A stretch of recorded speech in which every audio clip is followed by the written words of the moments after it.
어느 추운 겨울 매섭게 눈보라치던 날이었지요. 인적도 드문 깊은 산골의 한 노인이 추위에 죽어가고 있었습니다. 아무도 거두지 않던 눈 속의 노인을 12살 아이는 그냥 지나치지 못했습니다. 하지만 그 선택이 소년에게 평생 잊지 못할 기적이 될 줄은 몰랐습니다. 목련야담에 오신 여러분 반갑습니다. 마음에 드신다면 구독과 좋아요로 응원 남겨주시면 큰 힘이 되겠습니다. 그럼 오늘 이야기 시작하겠습니다.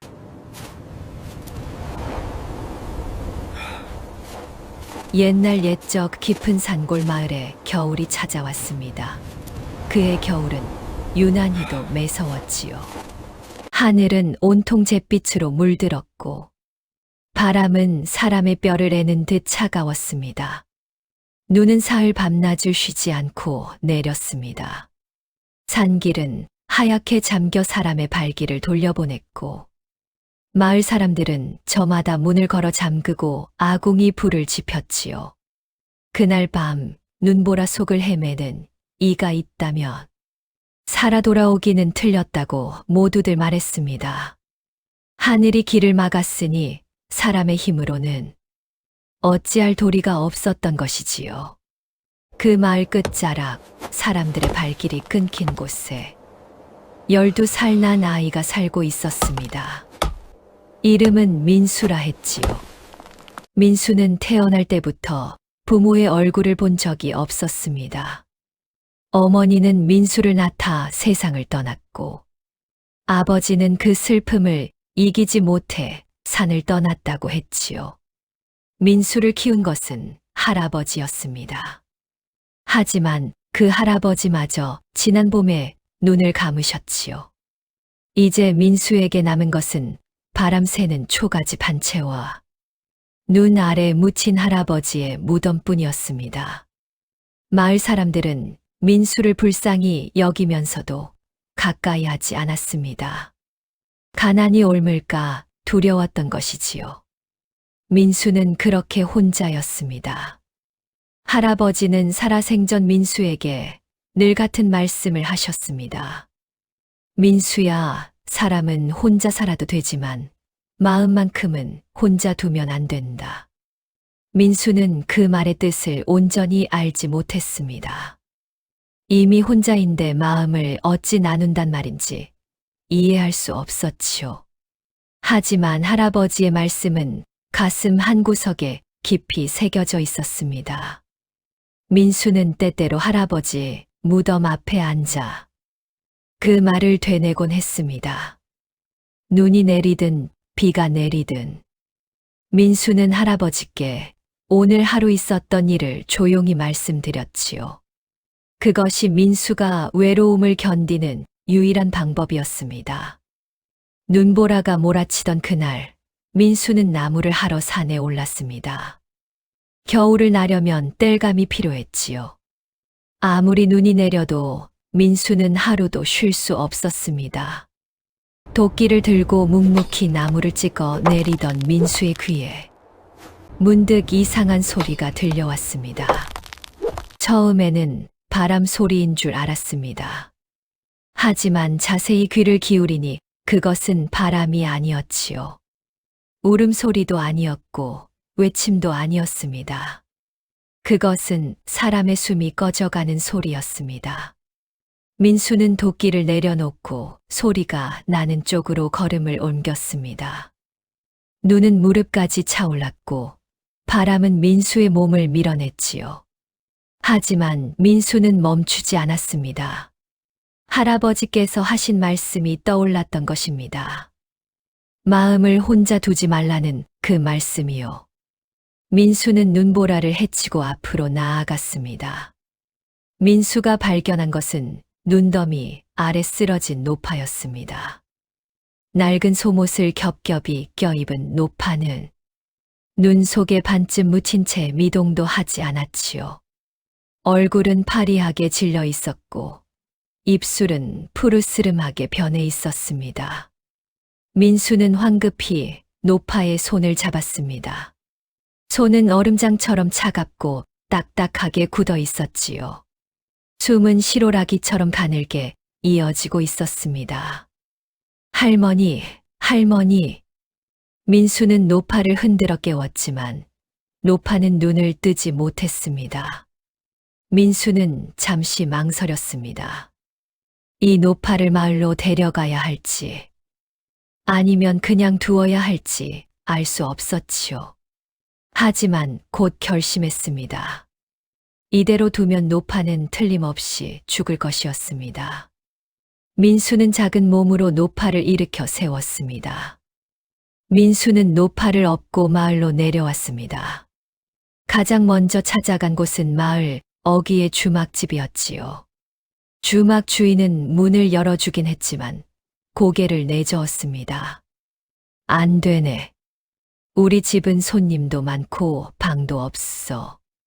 민수는 다시 이웃집 문을 두드렸습니다.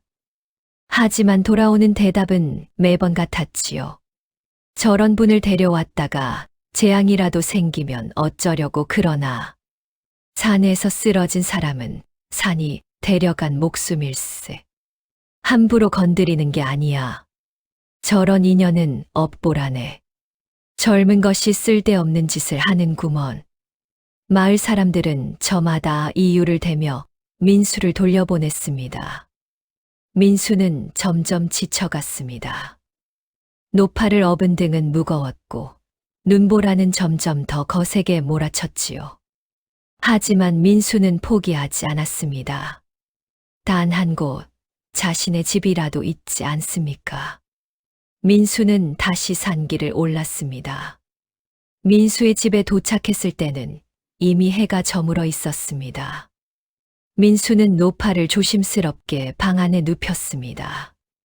그리고 서둘러 아궁이에 불을 지폈지요.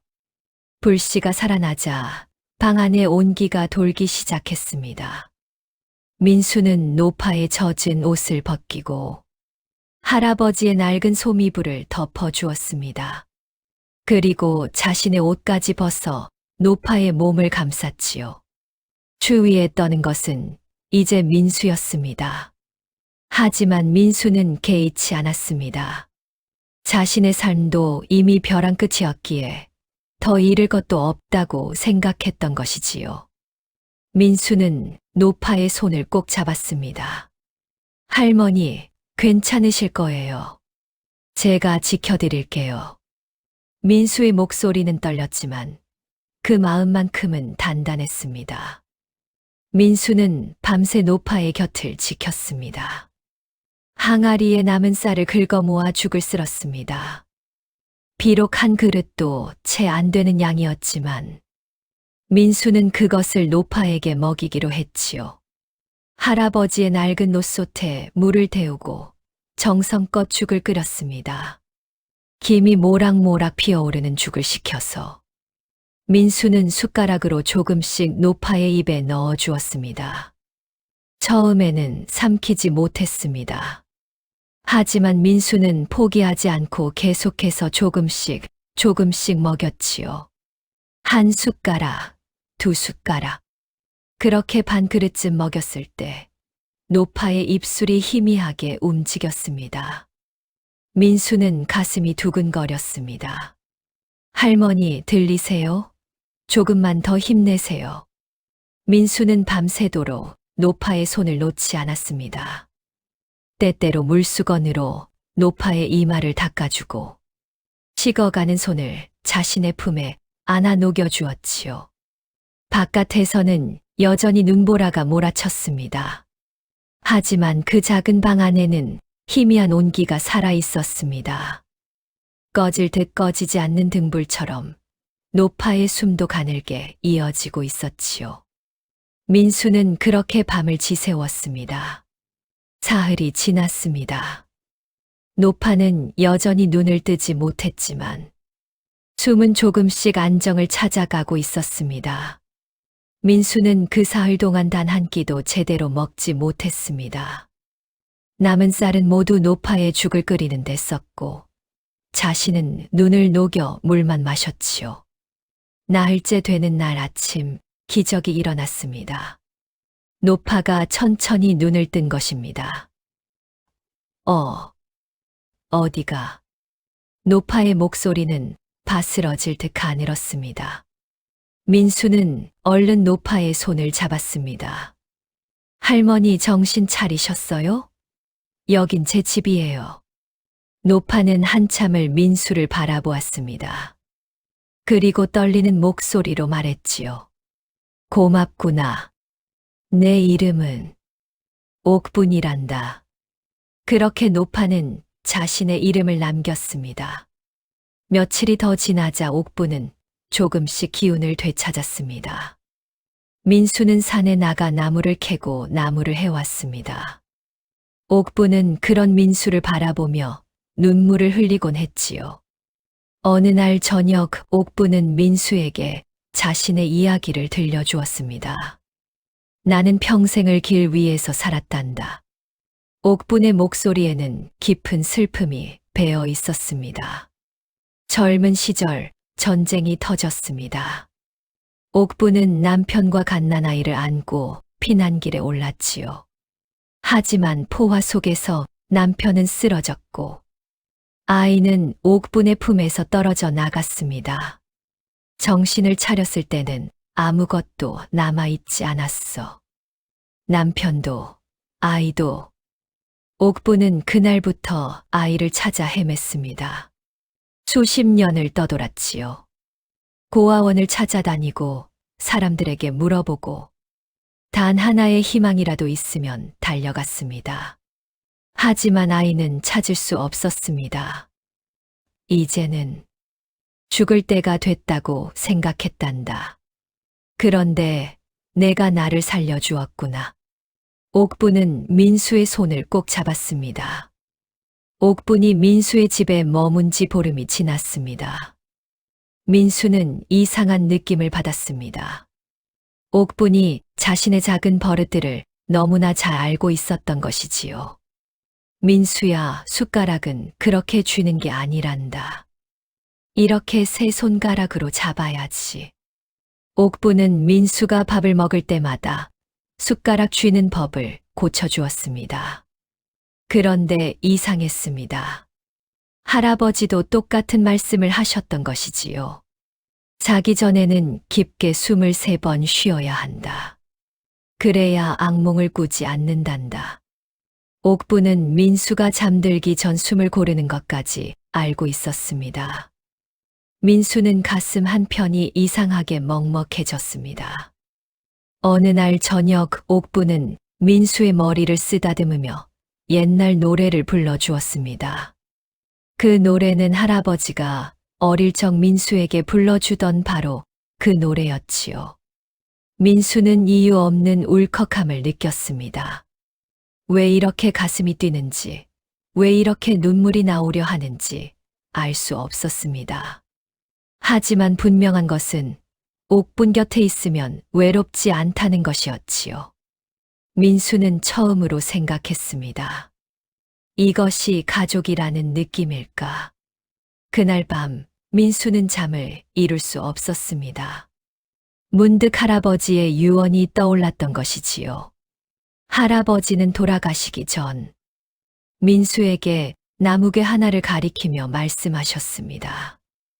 민수야, 이 괴는 내가 죽고 나서도 함부로 열어서는 안 된다. 때가 되면 내가 알게 될 것이다. 민수는 그 말씀을 지켜왔습니다. 아무리 궁금해도 나무괴를 열지 않았지요. 하지만 오늘은 달랐습니다. 이상하게도 가슴 깊은 곳에서 무언가가 민수를 떠미는 것 같았습니다. 마치 지금 이 순간 반드시 그 괴를 열어야 한다고 말하는 것처럼요. 민수는 조용히 일어나 방 구석에 놓인 나무괴 앞에 앉았습니다. 손은 떨렸습니다. 할아버지, 이제 열어봐도 될까요? 민수는 작은 목소리로 중얼거리며 천천히 괴의 자물쇠를 풀었습니다. 뚜껑을 여는 순간 먼지가 피어올랐습니다. 괴 안에는 많은 것이 들어있지 않았습니다.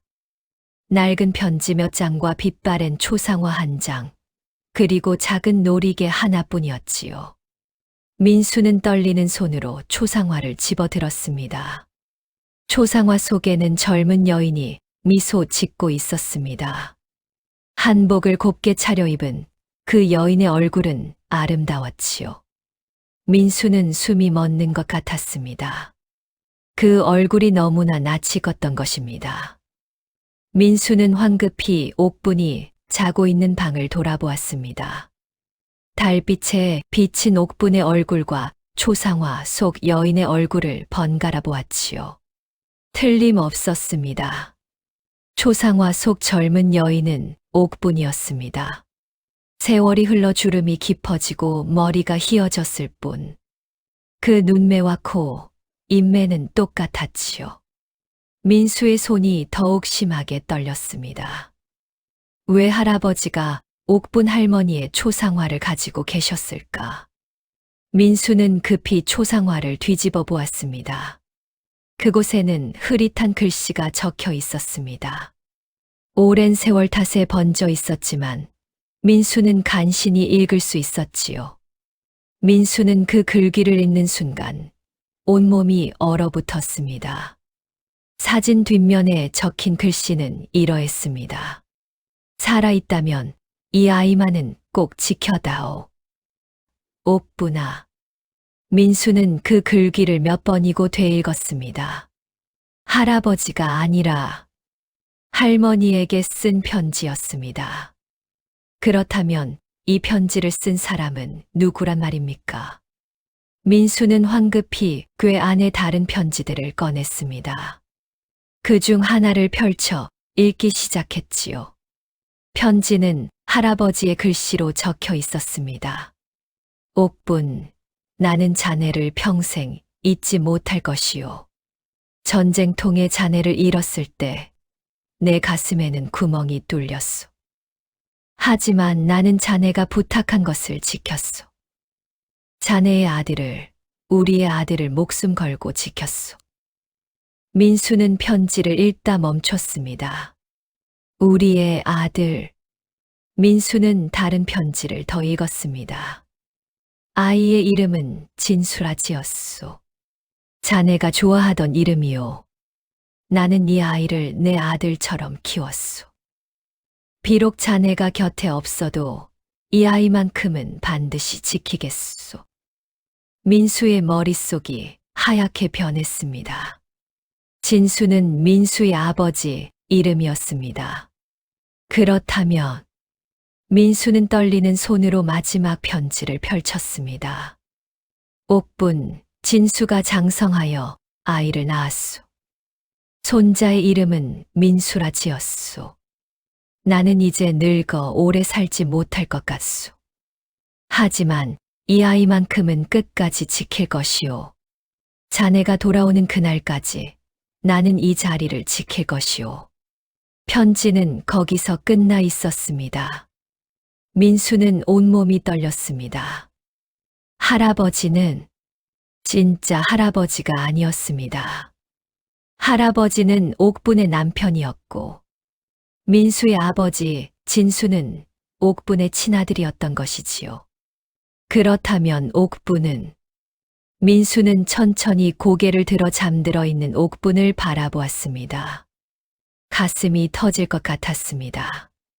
민수는 사진과 편지를 들고 조용히 옥분의 곁으로 다가갔습니다. 할머니. 민수의 목소리에 옥분이 눈을 떴습니다. 민수야, 왜 안 자고? 옥분의 말이 멈췄습니다. 민수의 손에 들린 초상화를 본 것이지요. 옥분의 얼굴이 굳어졌습니다. 민수는 떨리는 손으로 초상화를 옥분에게 내밀었습니다. 할머니, 이게 할머니시지요? 옥분은 한참을 말없이 초상화를 바라보았습니다. 그리고 천천히 손을 뻗어 초상화를 받아들었지요. 옥분의 손이 떨렸습니다. 눈에서는 눈물이 주르르 흘러내렸습니다. 이건. 옥분은 초상화를 가슴에 꼭 안았습니다. 그리고 끝내 무너져 내렸습니다. 진수야. 진수야, 내 아들. 옥부는 오열했습니다. 민수는 그제야 깨달았습니다. 자신이 눈보라 속에서 구한 노파는 낯선 사람이 아니었습니다. 옥부는 민수가 태어나기도 전에 헤어진 민수의 친할머니였던 것이지요. 운명은 이렇게 잔인하면서도 기적 같은 방법으로 두 사람을 다시 만나게 했습니다. 그날 밤 옥분과 민수는 밤새도록 울었습니다. 옥분은 떨리는 목소리로 모든 것을 이야기했습니다. 전쟁통에 남편과 헤어졌고 아이를 잃었다고 생각했습니다. 하지만 남편은 기적처럼 아이를 구했고 홀로 이 산골에 숨어 아이를 키웠던 것이지요. 나는 내 아버지가 살아있는 줄도 몰랐어. 수십 년을 헤맸는데 바로 이곳에 있었구나. 옥부는 민수를 꼭 끌어안았습니다. 미안하다, 민수야. 할미가 너무 늦게 왔구나. 민수도 옥분을 껴안았습니다. 아니에요, 할머니. 할머니가 오셨잖아요. 이제 우리 함께 있어요. 그날 이후 옥부는 민수의 곁을 떠나지 않았습니다. 옥부는 민수의 해진 옷을 기워 주었습니다. 민수는 옥분의 손에 글자를 적어 가르쳐 드렸지요. 두 사람은 잃어버린 세월을 조금씩 메워 나갔습니다. 옥부는 민수에게 아버지 진수의 이야기를 들려주었습니다. 진수가 어떻게 자랐는지, 어떤 사람이었는지 말이지요. 민수는 할아버지의 이야기를 들려주었습니다. 할아버지가 얼마나 옥분을 그리워했는지, 마지막 순간까지 옥분의 이름을 불렀는지 말했습니다. 두 사람은 서로의 빈자리를 채워주었습니다. 봄이 찾아왔습니다. 눈은 녹고 산에는 새싹이 돋아났습니다. 어느 날 마을에 낯선 사람들이 찾아왔습니다. 말쑥한 옷을 입은 그들은 옥분을 찾고 있었습니다. 옥분이라는 분이 이 마을에 계시다는 소식을 들었습니다. 마을 사람들은 수군거렸습니다. 저 사람들은 누구이며 왜 옥분을 찾는 것일까요? 사람들은 민수의 집으로 그들을 안내했습니다. 민수는 불안한 마음으로 그들을 맞이했습니다. 할머니를 찾으신다고요? 무슨 일이십니까? 그중 한 사람이 공손히 말했습니다. 저희는 한성제약에서 왔습니다. 옥분 여사님을 찾고 있습니다. 한성제약. 그것은 나라에서 손꼽히는 큰 약방이었습니다. 옥분 여사님은 저희 회사를 세우신 분의 부인이십니다. 오랫동안 실종되셨다가 최근 이곳에 계시다는 소식을 접했습니다. 민수는 깜짝 놀랐습니다. 옥분이 그런 집안의 사람이었다니 상상도 못한 일이었지요. 그날 저녁 한성제약 사람들은 옥분에게 돌아가자고 했습니다. 여사님, 회사에는 여사님의 재산이 그대로 남아 있습니다. 큰 저택도 있고 하인들도 기다리고 있습니다. 마을 사람들은 수군거렸습니다. 저 노파가 그런 부자였다니. 민수 녀석 복도 좋지. 이제 인생이 확 바뀌겠구먼. 민수는 혼란스러웠습니다. 할머니가 떠나시면 어쩌나 하는 걱정이 앞섰지요. 하지만 옥부는 고개를 저었습니다. 고맙지만 나는 여기 남겠네. 한성제약 사람들은 놀랐습니다. 여사님, 무슨 말씀이십니까? 편안한 여생을 보내실 수 있습니다. 옥부는 민수의 손을 꼭 잡았습니다. 나는 평생을 재산과 명예를 버리고 내 아이를 찾아 헤맸네. 이제 그 아이의 아이를 찾았는데 또다시 떠날 수는 없네. 옥분의 목소리는 단호했습니다. 옥분은 한성제약 사람들에게 말했습니다. 내 재산은 이 마을과 민수에게 남기겠네. 그것이 내가 할 수 있는 마지막 일일 것 같구려. 사람들은 웅성거렸습니다. 옥부는 마을 사람들을 모았습니다. 여러분, 나는 이 마을에서 새 생명을 얻었습니다. 그 은혜를 갚고 싶습니다. 옥부는 재산의 절반을 마을에 기부했습니다. 마을에는 학교가 세워졌고 가난한 이들을 위한 무료 약방이 들어섰지요. 나머지 재산은 민수에게 물려주었습니다. 민수야, 이 돈으로 내가 하고 싶은 일을 하거라. 하지만 명심해야 한다. 진짜 부는 돈이 아니라 사람의 마음이란다. 민수는 눈물을 흘리며 고개를 끄덕였습니다. 어느 날 저녁 옥부는 민수에게 말했습니다. 민수야, 내 인생에서 가장 큰 기적은 돈도 명예도 아니었어. 바로 너를 다시 만난 것이란다. 옥부는 민수의 머리를 쓰다듬었습니다. 내가 나를 살렸고 나는 내 곁에서 다시 살아갈 이유를 찾았단다. 이것이 진짜 유산이지. 민수는 옥분을 껴안았습니다. 두 사람은 더 이상 외롭지 않았습니다. 그해 겨울, 눈이 다시 내렸습니다. 눈보라가 산을 덮던 바로 그날처럼 하늘에서는 하얀 눈송이가 흩날렸지요. 민수는 옥분과 함께 창밖을 바라보았습니다. 할머니, 작년 이맘때 할머니를 만났어요. 옥분은 민수의 손을 꼭 잡았습니다. 그날이 내 인생에서 가장 복된 날이었단다.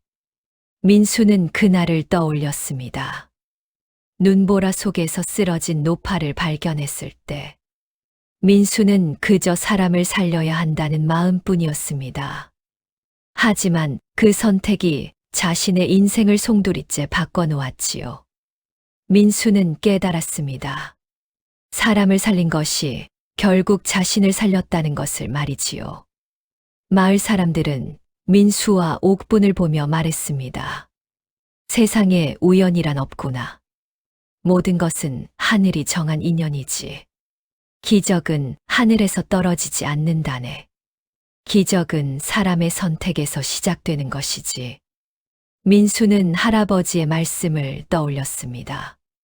사람은 혼자 살아도 되지만 마음만큼은 혼자 두면 안 된다. 이제 민수는 그 말의 뜻을 온전히 알았습니다. 사람의 마음은 다른 사람과 나눌 때 비로소 살아나는 것이었지요. 민수와 옥부는 서로의 손을 꼭 잡았습니다. 눈은 계속 내렸지만 두 사람의 가슴 속에는 따스한 봄이 피어나고 있었습니다. 다음 영상을 빠르게 만나보시려면 좋아요와 구독을 눌러주세요. 그럼 더 재미있는 영상으로 찾아뵙겠습니다. 모두 행복한 하루 보내세요.